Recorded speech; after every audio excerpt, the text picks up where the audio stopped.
Welcome back. You guys just read the article Tased but Not Fazed.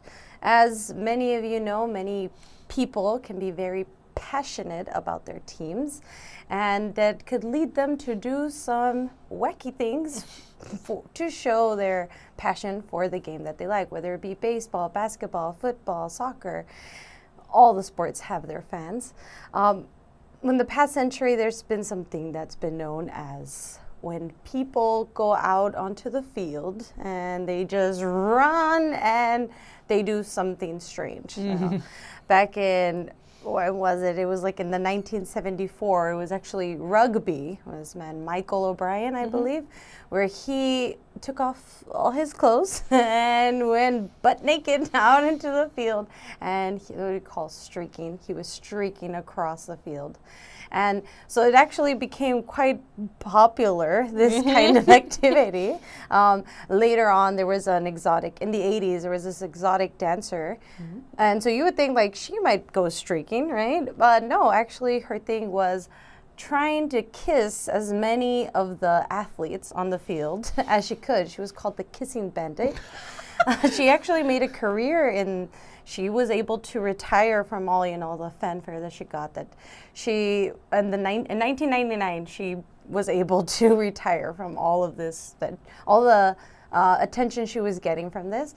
Although she didn't go down without a fight, she would get tackled by the police. The authorities were trying to get her. One time she had, at a baseball game, she was hit by a ball. She took some damage from that. And she also was taken to jail quite a few times because of that. But, that didn't stop her. And in the end, it's a happy ending for her because she was pretty rich at the end. Think of the stories you could tell at a dinner party too. all the men that she kissed too. Right. And it was in all sports, baseball, basketball, anything. Even in hockey, she would be out there trying to kiss as many as she could. Wow. I think the athletes were quite enjoying that. Yeah.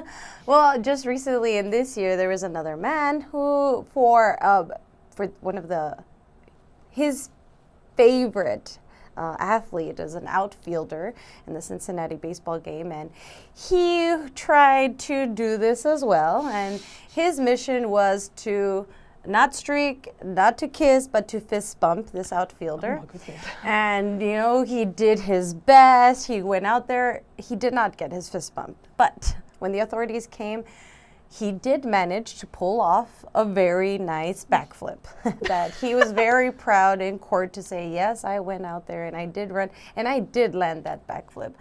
So the court, I guess they thought maybe it was quite comical and there was not much harm done. So they did lower his charge to a misdemeanor. But it will be one heck of a story to tell later on. Well, he didn't make money like the Kissing Bandit, and he may not be remembered like Michael O'Brien, but he might go down in history as well. Do you enjoy watching sports in stadiums, and how is it different from watching sports on TV?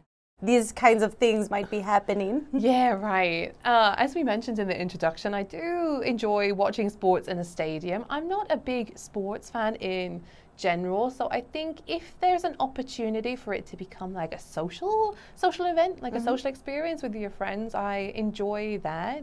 But just regularly going, I can't imagine myself enjoying it too much. Especially in the UK, our weather is very temperamental. So at times where I've watched soccer games in the UK, it was always raining. So for me, it was more like a punishment watching a soccer game with my father rather than it's like really cheering for a team. Oh, wow. Yeah, no, I feel if you go to the stadium, it's that atmosphere. It's getting the hot dogs, the nachos. I used to go to the baseball stadium. In my city, we only had one baseball stadium. It was quite small, but everyone and their grandmas was there, and they were enjoying the lines for the food. They were long. Like all the seats at the stadium were practically empty because everybody was trying to get their food in. So that's what I remember mostly. I couldn't tell you who was playing. I can't even have that image in my head of the sport that was being played in front of me. You were in it for the snacks. Yeah, all that food. It was a buffet. It was really expensive, but I think it was worth it. Yeah. What would happen if somebody ran naked onto the field during a professional sport match in your country, which I think you mentioned before in the preview? So in England, maybe not so much these days, but I would admit that I don't keep up with sports news very much. But especially maybe 10 years ago, it was always quite comedic. Like I think the police in the UK have this image of being quite like stupid, like a little bit dumb. Yeah. And so like the image of them in their bright yellow high-vis vest, like tuk, tuk, tuk, tuk, tuk, tuk, tuk, after a naked person. Like the image of that is pretty funny. But I think maybe they did get charged because they also have to remember that there's a lot of children at these events. So I guess they get charged with public indecency. Right. Like maybe child endangerment. Yeah. Oh, stop wielding that around your body. Stop it. So I think like the first couple of times it happened, everyone was like, ha ha ha, so funny. But then because it became a trend, people really wanted to like cut it off, like nip it in the bud before it got too serious, I think. I think it's because like they're trying to outdo each other, like, make it get more of that attention. So it's like, what can I do? Let me go naked. What do I do? Gonna go kiss the people. But this article was from my country. So basically, public indecency, it might reckless behavior. I don't, and you're entering a space where you're not authorized to enter. Oh yeah, right. So trespassing. Yeah, trespassing. So all of that. So it makes sense that they would be detained and then taken care of. I don't think clothed. Yeah, and clothed. Hopefully, I don't think the charges should be that serious. But every now and then, if it happens, it's like make an example of someone, maybe. Yeah. So but it's fun. Well, we hope you like this article, and please make sure to use this vocabulary in your day-to-day, and we'll see you in the next one. Bye.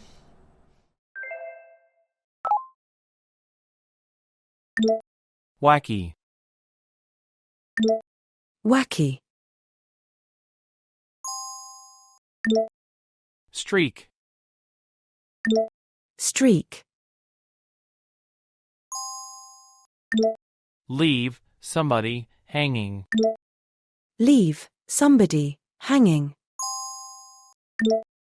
Tase. Tase. Misdemeanor. Misdemeanor.